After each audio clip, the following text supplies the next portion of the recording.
Salut tout le monde, j'espère que vous allez bien. Aujourd'hui, vous l'avez vu dans l'intro de cette vidéo, on va parler de la nouvelle S2500 de chez StoreCube, la S2500 Plus. C'est parti.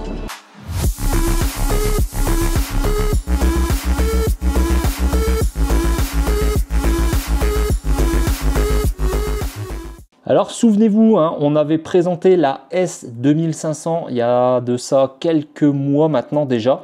On avait commencé par les petites stations, les petites batteries solaires qu'on pouvait mettre à l'extérieur. Puis StoreCube m'avait envoyé la S2500 qui est là plus une batterie nomade qui se veut concurrente des grandes marques très connues. Alors on avait finalisé la vidéo en disant quand même des points assez négatifs sur la première version et surtout d'ailleurs à cause de son tarif puisqu'on était pas loin des 2000 € je crois à l'époque, je me souviens même plus, mais c'était vraiment par rapport à la concurrence c'était bien trop élevé. Entre deux, elle a baissé énormément de prix, on est sous la barre des 1500 ou 1400 € sur la version on va dire standard, et là StoreCube m'a envoyé leur version un peu améliorée. Alors au niveau physique vous ne verrez aucune différence, elle est totalement identique à la précédente, donc on va pas refaire tout le tour. Bon, on va quand même faire un résumé global de la batterie évidemment. Au niveau des connectiques et des puissances, on est toujours sur du 2500 Wh de stockage, 3300 watts sur les prises secteur AC, 2 ports USB type A, un 12 watts, un 18 watts et 2 ports USB type C de 100 watts, une prise 12 volts standard classique, une prise Anderson, vous allez voir, qui était déjà présente sur l'ancienne version, mais là elle a été améliorée. Ici, on retrouve, comme d'habitude, tout ce qu'il faut pour la recharger. Donc ici, on peut la recharger jusqu'à 2200 watts sur le courant alternatif. 1200 watts en entrée solaire, entre 10 et 60 volts. Attention à bien respecter, toujours. La possibilité de la recharger lentement ou rapide. Donc lentement, c'est environ 500-600 watts. Et forcément, rapide, ça va être les maxi 2200 watts. On retrouve aussi un bandeau LED ici, de chaque côté, c'est vrai que dans la première vidéo que j'avais faite, je n'avais pas montré, mais on a un bandeau LED devant et derrière. On a le petit affichage, le petit bouton pour l'allumer, justement, cette fameuse LED.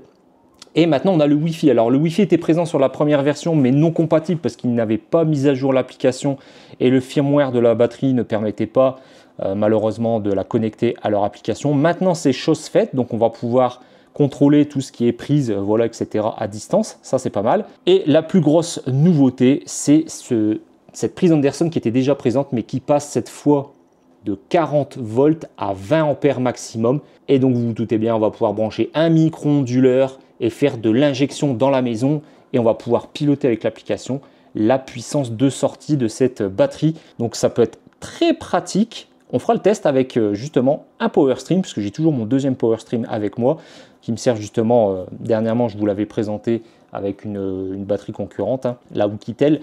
Là on va faire le même test avec celle-ci, et le gros avantage comparé à la Oukitel, c'est que là on va pouvoir monter, je vous rappelle, c'est 40 volts 20 ampères, je vous laisse faire le calcul, c'est quasiment c'est 800 watts. Donc on va pouvoir injecter l'équivalent de 800 watts via un micro-onduleur.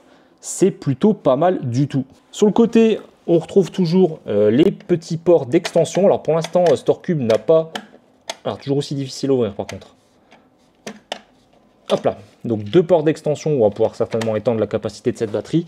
Malheureusement pour l'instant, on n'a pas encore j'ai pas du tout d'infos sur ces extensions de batterie sur cette S2500 Plus. Et sur la gauche, on retrouve une petite trappe qui permet d'accéder à une lampe LED. Et voilà. Et pour le coup, elle éclaire extrêmement bien, avec un petit effet de zoom. C'est sympa. Alors ce qui aurait vraiment été cool, c'est qu'on ait un port de recharge à induction par exemple, ou même une connectique. Pourquoi pas, là non, c'est juste un ressort pour pouvoir la ranger et la stabiliser, on va dire, à l'intérieur de son logement. Au-dessus, on retrouve également le pad à induction. Et à droite, la petite trappe pour ranger, voilà, un câble USB. Toujours aussi petit cette trappe. Au final, elle est clairement anecdotique parce qu'on ne pourra pas mettre grand chose à part voilà, le câble USB pour recharger la lampe torche. 15 watts ici pour la charge à induction, c'est plutôt pas mal. Voilà, donc l'écran n'a pas changé. Sur la gauche, vous avez le temps d'estimation restant d'autonomie, le pourcentage de batterie et les entrées et les sorties. Et en fonction de quand vous allez appuyer sur activer différentes prises, vous aurez les logos correspondants qui apparaissent. Donc par exemple, si j'appuie ici sur la prise secteur AC, vous avez ici le petit logo du courant alternatif qui apparaît. Et si j'appuie sur les USB, on a rien qui apparaît puisque rien n'est branché dessus. Il faut brancher un élément pour ça. Donc on est toujours sur une technologie LiFePO 4, hein, donc LFP, 3500 cycles à 80%. Alors on est un petit peu en dessous de ce que fait la concurrence. Hein. La concurrence est plus autour des maintenant 4 à 5000 cycles. Mais attention, hein, généralement les concurrents quand ils disent 4 à 5000 cycles, voire 6000 cycles pour certaines marques, c'est pas à 80%, c'est plus autour des 70%. Donc je pense qu'en fait ici on est sur des équivalents hein, de ce qu'on a sur le marché. 3500 cycles, c'est plutôt pas mal. Au niveau du tarif, l'ancienne version était à 1699 €, si je dis pas de bêtises, j'ai été vérifié. Donc là, elle a bien baissé, hein, on est autour des 1200 1300 €, c'est ce que il me semble, hein, sur la version de base. Et cette version plus, on est à 1400 €. Donc après, vous ajoutez les 5% de code promotionnel, etc. Ça vous fait baisser un petit peu la facture. Voilà, on est sur quelque chose qui est quand même quelque part assez intéressant, surtout pour cette fameuse prise Anderson qui va donner beaucoup de possibilités par rapport à d'autres, je dirais, concurrentes dans la même gamme de prix et dans la même gamme d'options et de quantité d'énergie. Alors au niveau du bruit, hein, de la ventilation, eh ben, c'est comme la précédente. Là, de ce côté-là, il n'y a pas eu d'évolution malheureusement. Elle fait toujours autant de bruit, donc elle n'est pas hyper bien classée dans mon classement des batteries au niveau du bruit, des décibels qu'elles peuvent émettre. Donc c'est un petit peu dommage. Voilà, ils ont fait quelques améliorations intéressantes, hein, surtout sur le port Anderson, le Wi-Fi, donc du coup on peut la piloter à distance. Mais malheureusement, ils n'ont pas profité de ces améliorations pour améliorer la ventilation ou d'autres possibilités de rangement, etc. Ouais, un petit peu dommage de ce côté. Alors au niveau de l'application, je vais vous mettre ici l'incrustation sur votre gauche pour vous, pour moi sur ma droite. Donc c'est la même application que pour les S1000, hein, vous savez, les batteries de balcon hein, que j'avais déjà présenté sur la chaîne. Et bien en fait c'est aussi simple d'installation, hein. Donc vous appuyez sur le petit plus pour ajouter un appareil. Vous appuyez bien sur le bouton de la StoreCube S2500, le bouton Wi-Fi, pour que le Wi-Fi soit visible. Vous allez voir apparaître l'appareil parmi la liste des appareils disponibles. Vous sélectionnez la S2500. Voilà, ça va vous demander le mot de passe et le nom, le SSID de votre box. Donc si c'est SFR, Orange, etc. Voilà, vous mettez le mot de passe. Et puis l'intégration se fait très rapidement. Donc ça, de ce côté-là, ça a été plus facile que les S1000 à l'époque. Donc ils ont quand même fait pas mal de mises à jour au niveau de leur software. Et ça, c'est sympa. Et une fois que c'est connecté, eh bien, vous avez l'interface hein, ici que je vous présente. Vous allez voir, on voit en gros tous les boutons, les paramètres qu'on peut modifier. On voit l'entrée solaire, donc ça c'est plutôt pas mal. Donc 1200 watts comme je l'avais dit. Donc on peut quand même charger pas mal, hein, à 1200 watts, ça commence à être intéressant. Hein. Par exemple, un kit de 2 panneaux, ça passera sans problème. De 2 panneaux de 400 watts, vous serez à plus de 800 watts, ça peut être sympa. Ensuite, vous avez aussi donc l'activation à distance des différentes prises USB, les prises AC. Donc ça, c'est plutôt sympa si on veut allumer à distance des appareils qui seraient restés branchés sur la batterie. Bon, encore faut-il qu'elle soit allumée si vous n'êtes pas chez vous, évidemment. Mais si par exemple elle se recharge en solaire, forcément elle va s'allumer. Et donc, vous pourrez alimenter des petits appareils comme ça, à droite à gauche. Ça, c'est sympa. Vous avez les statistiques aussi qui peuvent apparaître dans la partie statistique, exactement comme les S1000. Donc c'est bien, hein, parce qu'ils ont vraiment incorporé la batterie S2500 au standard de ce qu'on avait déjà et de ce qu'on connaissait déjà avec la S1000. Donc du coup, on ne s'y perd pas, c'est assez facile d'utilisation. Et la bonne fonctionnalité hein, que je trouve vraiment pertinente sur cette batterie, c'est son plus gros point fort, c'est de pouvoir sortir jusqu'à 800 watts si vous avez déjà un micro-onduleur comme par exemple un PowerStream ou même un micro-onduleur standard. Puisque normalement la batterie, alors moi je ne saurais pas vous dire parce que j'ai pas réussi à avoir les infos, mais normalement la batterie est fournie avec différents câbles dont des dédoubleurs. Je vais vous montrer après, on fera le test du micro-onduleur justement et je vous remettrai cette incrustation où on voit justement l'injection qu'on peut régler avec l'application. On peut régler la puissance de sortie. Donc bon, ça commence à 150 watts par contre, il n'y a pas moins, donc ça c'est un peu dommage. J'aurais aimé que ça commence par exemple à 50 watts. Je ne vais pas dire au watt près, mais au watt près, ça aurait été sympa. Mais en tout cas, 50 watts, 150 watts. Et puis, vous pouvez monter jusqu'à 800 watts. Après, sachez que si vous avez un PowerStream, vous allez pouvoir piloter la puissance de la batterie avec le PowerStream, puisque c'est le PowerStream qui va gérer la puissance qu'elle va recevoir. Donc, par exemple, au niveau de la batterie, vous lui demandez d'injecter le maximum. Et dans le PowerStream, vous bridez la puissance. Ça peut être un moyen de être un petit peu plus précis sur l'injection. Et même pourquoi pas si vous avez des smart plugs de chez EcoFlow notamment, eh bien, vous allez pouvoir justement faire de l'injection assez précise sur des appareils branchés chez vous. Ça, c'est cool. On peut également connecter des prises connectées de chez StoreCube qui feraient exactement le même boulot. Vous pouvez lui dire de se faire une sortie constante que vous réglez manuellement ou de se fier justement à ces prises connectées qui sont également disponibles sur leur site. Ça, la même manière qu'EcoFlow en clair au final, donc c'est plutôt sympa. Vous avez aussi la possibilité de mettre un compteur intelligent. Alors malheureusement, c'est pas encore le cas pour le moment, il n'y a pas d'intégration possible. À mon avis, ça va arriver dans le temps puisqu'ils ont mis la possibilité dans leur application. Donc est-ce que ça sera du Shelly? Est-ce que ça sera leur propre compteur intelligent? Malheureusement, je n'ai pas l'info pour le moment, mais si j'en sais plus par la suite, je vous le mettrai ici en description ou alors je referai une autre vidéo de test, pourquoi pas. Donc voilà, c'était très rapide au niveau de l'application, il n'y a pas grand chose à dire. Rappelez-vous, dans la précédente vidéo où je présentais les S1000 et la S2500, j'avais dit que l'application, elle était très simple, même assez, on dirait, assez datée quand on regarde un peu le visuel qui est utilisé. Mais bon, voilà, donc pour ceux qui n'avaient pas vu justement mes précédentes vidéos sur ces produits, je vous invite à aller voir le petit i en haut à droite. Donc maintenant, on va passer au test, comme je l'ai dit, du micro-onduleur pour vous montrer comment ça se branche. Vous allez voir, c'est super simple.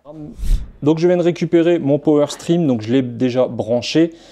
Ici, j'ai mes câbles MC4 qui sont reliés justement à la partie photovoltaïque. Alors vous voyez, je vous donne le câble Anderson qui va aller se brancher directement ici. Au bout de ce câble Anderson, vous avez simplement un plus et un moins en MC4 et ensuite il vous donne des dédoubleurs.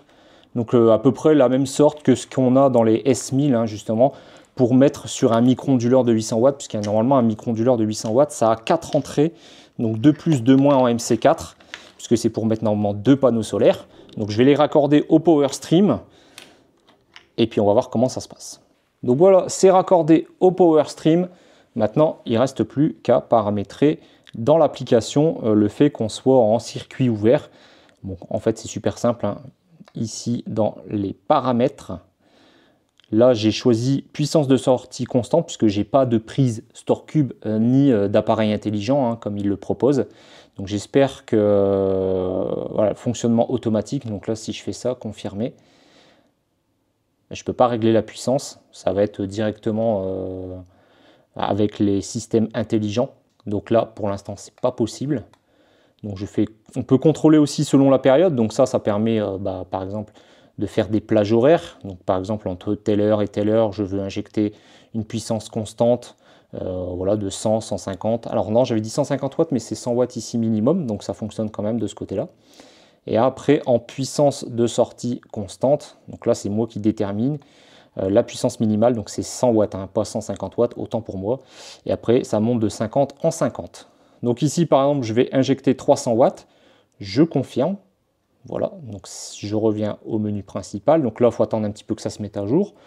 On va voir que dès que ça va se mettre en marche, d'ailleurs je vais éteindre les prises d'essai, elles étaient encore allumées. Donc là on peut voir la petite animation de la vague, toujours, ils ont toujours gardé le même style. Donc là le micro-onduleur va démarrer. Alors encore faut-il que je branche, si je branche pas ça ne peut pas marcher évidemment. Hop, voilà, donc le Anderson est connecté. Le Power Stream vient de démarrer et on va voir la puissance de sortie ici apparaître. Et on a le logo Anderson en bas à gauche qui vient de s'allumer également, puisqu'on a ici fait les modifications. Alors ça prend un tout petit peu de temps, il y a le temps que ça se synchronise avec le micro-onduleur. Alors ça peut mettre quelques petites secondes. Ah voilà, je viens d'entendre un petit clic, un petit relais dans le Power Stream et voilà. Donc là c'est parti, vous voyez la puissance va monter tout doucement. Donc j'avais sélectionné, il me semble, 300 watts. Voilà, donc là on est à 150, ça monte tout doucement. Dans l'application, ça se met à jour tout doucement aussi. Alors, c'est pas instantané non plus. Si vous voulez rafraîchir, vous revenez ici, vous slidez du bas vers le haut, enfin du haut vers le bas, pardon. Vous revenez et vous voyez ici, ça vient de se mettre à jour. Et on voit bien sorti vers un micro-onduleur. Donc, c'est vraiment très pratique, puisque on va pouvoir monter comme ça en puissance et injecter les 800 watts possible. Alors, on va voir si le micro-onduleur Power Stream supporte les 800 watts. En injection, vu que normalement il est bridé à 600.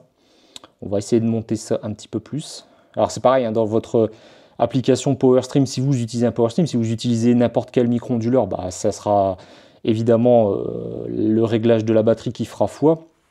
Mais ici, sur les Power Stream, dans l'application, vous pouvez aussi régler une limite d'injection. Donc là, ici, je vais la régler. Bah voilà, elle est déjà au maximum. Puissance de sortie maximale. Alors, consommation énergétique de foyer, je l'ai mis au maximum, donc 800 watts.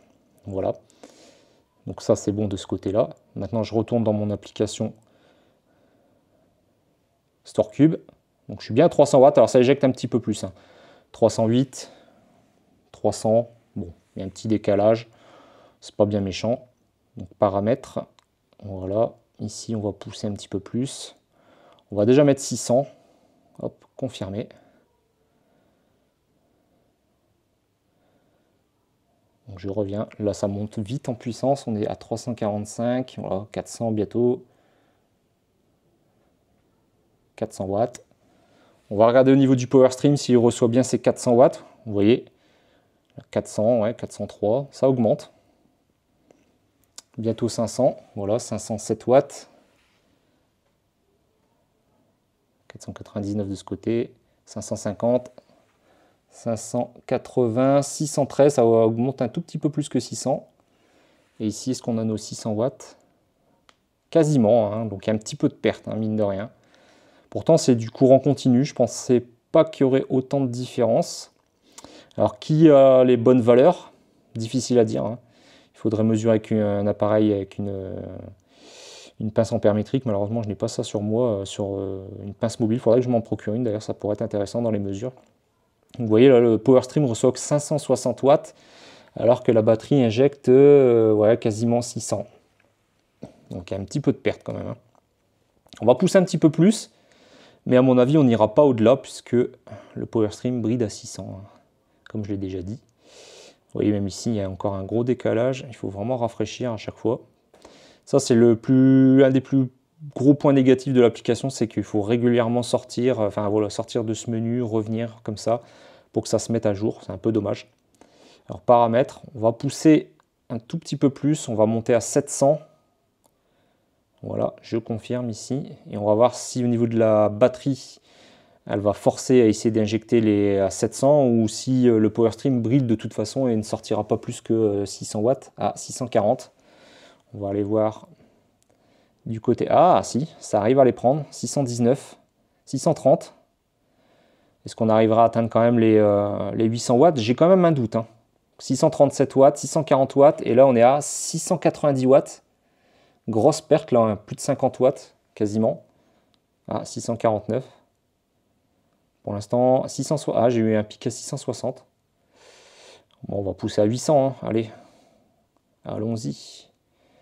Donc là, en tout cas, la batterie injecte bien 700 watts et le Power Stream reçoit 650, 660 quoi. Ouais, 660 watts. Allez, on va pousser un peu plus. Hop, on va le mettre au maximum. 800 watts, je confirme. Hop. L'écran s'éteint au bout de quelques secondes. Là, on est à... ça monte, hein, 743. Le micro-onduleur. Ah, 700 watts. Donc sortie 721. Donc si, ça les prend. Hein, autant pour moi. Il me semblait que c'était pas possible quand c'était branché à une batterie. Hein, avec les tests de la Delta Pro, vous aviez vu, hein, pour ceux qui me suivent, que c'était pas possible. On était bridé à 630, 620, 630 watts. Et bien là, vous voyez, avec l'équivalent d'une batterie comme celle-ci, on peut aller quasiment aux 800 watts. On a 737 watts sur 795 ici injectés. 800, voilà. Donc là, on vient d'atteindre le maximum. Et là, on est à 747. Vous voyez, des petites variations. Mais à mon avis, on n'ira pas au-delà de 750. Ok, donc 50 watts d'écart hein, quand même hein, sur la fin, sur les plus grosses puissances. On va remettre à une petite puissance pour voir si l'écart est aussi conséquent, mais on avait vu que non, hein, tout à l'heure on était quand même assez bas. On était proche, on va dire, de ce qui était affiché. Donc, je vais me remettre à 100 watts. Hop. Je confirme. Voilà. Ici, ça va descendre. Voilà, boum, 159. Et 100 watts injectés. Donc là, on n'a quasi pas de différence. C'est plus on monte en puissance, plus il y a de la perte. C'est un petit peu étonnant, mais bon. Voilà, en tout cas, ça fonctionne très très bien. Donc c'est vraiment son plus gros point fort, hein, cette S2500 Plus. c'est de pouvoir, si vous avez un micro-onduleur, hein, comme un PowerStream ou autre, hein, peu importe, hein, vous prenez n'importe quel micro-onduleur, ça fera l'affaire, un micro-onduleur de 800 watts tant qu'à faire, puisque vous allez pouvoir exploiter au maximum la puissance de cette prise, qui est de 800 watts. Vous avez les câbles, il me semble qu'ils sont bien fournis avec, hein.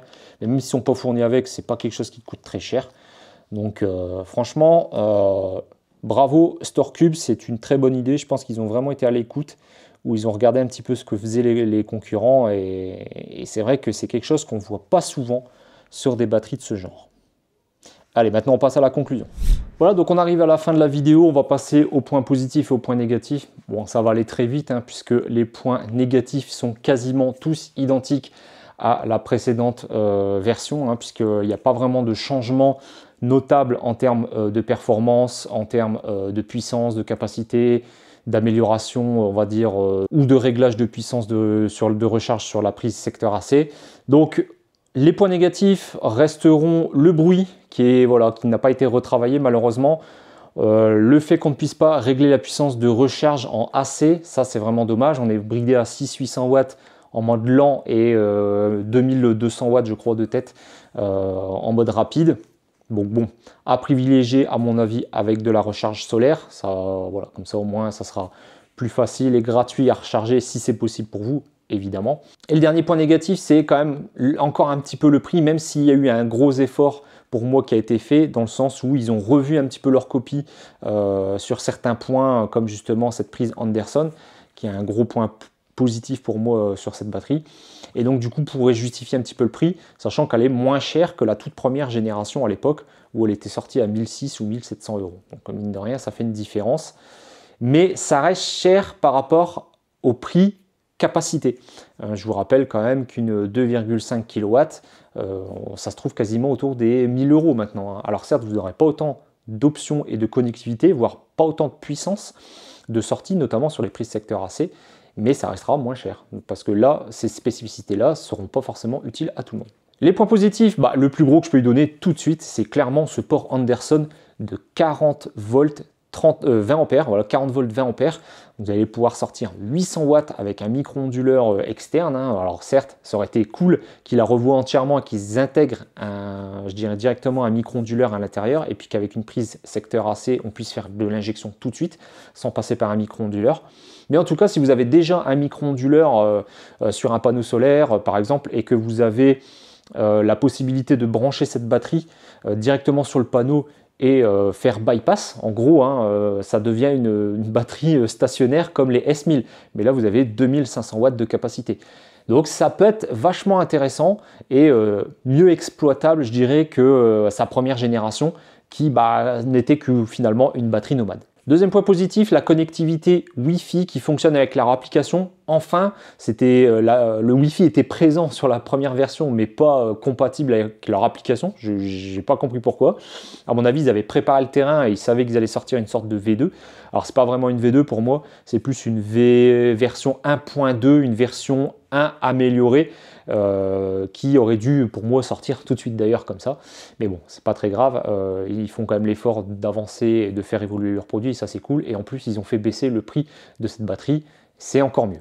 Et puis on va retrouver les mêmes points positifs que j'avais déjà cités sur sa première version, c'est-à-dire voilà, la petite lampe torche en plus, c'est toujours sympa d'avoir ça, le fait qu'on puisse recharger un smartphone au-dessus en sans fil, et puis les roulettes de transport avec la poignée, parce que mine de rien ça fait quand même son poids, puisqu'elle fait quand même 32 kg. Alors 32 kg, quand on regarde sa puissance, sa capacité, elle reste une batterie très petite, je trouve, par rapport à, attention, on s'entend, toute proportion gardée, mais si on la compare par exemple à une Allpower R2500, c'est la même capacité, voire plus, et elle est beaucoup plus petite. Et pourtant, ils annoncent bien du LFP, donc c'est pas du NMC. Je sais pas comment ils ont réussi à faire en sorte que ça soit aussi compact, mais c'est plutôt pas mal d'avoir une aussi grosse capacité dans un format aussi petit.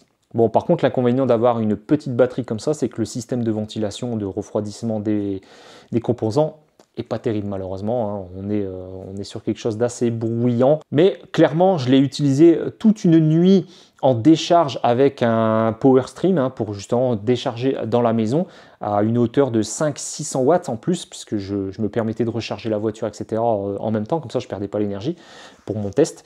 Et honnêtement, elle n'a quasiment pas ventilé de la soirée, donc cette nuit je ne l'ai pas entendue, mais elle a tourné pendant 2h30, 3h à 500-600 watts je crois, où j'étais présent dans la pièce, et elle n'a pas ventilé une seule fois. Donc clairement, c'est plutôt pas mal. En décharge d'essai, ça ne fait pas de bruit du tout. La seule fois où elle a ventilé, c'est quand j'ai tiré énormément dessus pour utiliser les prises secteur AC à 3300 watts sur des gros appareils, genre un micro-ondes, une bouilloire à 2000 watts, etc. Là, elle va se mettre à ventiler, ce qui est logique, hein, on arrive sur des grosses puissances. Et quand vous la rechargez sur prise secteur AC, là elle ventile tout de suite dès que vous la branchez, et ça c'est un peu dommage. Voilà, alors mon avis sur cette batterie S2500, est-ce que je peux vous la recommander? Alors mon avis déjà dans un premier temps, je trouve que c'est bien qu'ils aient fait une évolution, surtout avec ce port Anderson, je trouve qu'elle vaut vraiment le coup, rien que pour ce port-là. Clairement, quand vous voulez avoir une batterie à la fois transportable et en même temps pas forcément la laisser dehors et en avoir l'utilité à l'intérieur de votre maison, etc. ou même quand vous voyagez, bref, vous m'avez compris, et bien le fait d'avoir toute cette polyvalence, ça lui donne vraiment un gros point positif. Vous n'êtes pas juste bridé, par exemple comme la Oukitel où j'avais présenté que c'était possible avec un Power Stream. Mais on était bridé à 250 watts, ou 200-250 watts. Là, 800 watts. Donc c'est quand même vraiment pas mal. C'est ce que fait EcoFlow avec son Power Stream, avec n'importe quelle de ses batteries. Alors certes, certaines pourront avoir 2 Power Stream, mais là, même rien que ce cas de figure-là, ça peut être vachement intéressant. Et si vous avez un micro-onduleur en stock chez vous, pour X raison, vous n'avez rien acheté à part la batterie, puisque les câbles en plus normalement sont fournis. Donc c'est vraiment pas mal, vous allez pouvoir recharger en solaire et la vider le soir par exemple, la nuit pour votre talent de consommation, ou le soir en fin de journée, vous allez pouvoir l'exploiter au mieux. Donc clairement, si vous cherchez une batterie qui est transportable, avec de la puissance, 3300 watts, des ports USB assez puissants, hein, 2 fois 100 watts, je vous le rappelle quand même, c'est plutôt pas mal. Et surtout, pouvoir injecter son contenu dans la maison directement, par exemple avec un micro-onduleur à part, hein, parce que la prise permet justement de sortir 800 watts, clairement, j'ai pas trouvé d'autres concurrentes, à part une certaine marque qui le fait directement sans micro-onduleur. Malheureusement, je ne l'ai pas encore en test, donc j'aimerais bien l'avoir d'ailleurs pour faire la comparaison. Et donc, ce modèle pourra clairement vous intéresser. Mais par contre, si vous n'avez pas besoin justement de toutes ces fonctionnalités Wi-Fi, du port Anderson avec de l'injection 800 watts avec un micro-onduleur, etc., etc., etc., il y a d'autres batteries qui feront parfaitement le job pour moins cher, clairement. Voilà, donc en tout cas, si ce produit, malgré tout, vous intéresse, n'oubliez pas que les liens sont en description, ça vous ramènera directement sur le site de StoreCube. Il y a un code promo qui est toujours actif d'ailleurs, hein, qui vous donnera 5% sur cette batterie et aussi 5% sur tout le site normalement de StoreCube, aussi bien sur les S1000 que la S2500. Donc allez faire un petit tour si vous voulez avoir un petit peu plus d'informations sur le produit. Mais en tout cas, bon, c'est clair que c'est quand même une belle petite évolution de StoreCube. On voit qu'ils sont quand même dans l'évolution de leurs produits. Ils ne restent pas trop sur leurs acquis. J'espère qu'ils continueront à faire évoluer aussi bien ces modèles-là que les S1000, pourquoi pas, et même pourquoi pas sortir d'autres batteries par la suite, hein, puisqu'on a vu que celle-ci possédait des ports d'extension. Donc il n'est pas impossible qu'un jour ou l'autre on voit apparaître des extensions pour cette batterie, mais aussi une compatibilité avec les compteurs intelligents, hein, parce qu'on a vu dans l'application que c'était possible. Malheureusement pour l'instant, j'ai pas trouvé voilà, la possibilité, j'ai pas la réponse. Si je l'ai un jour, bien je vous en ferai part. Voilà, écoutez, c'est tout pour cette vidéo, j'espère qu'elle vous aura plu. Nous on se dit à très bientôt. Ciao tout le monde.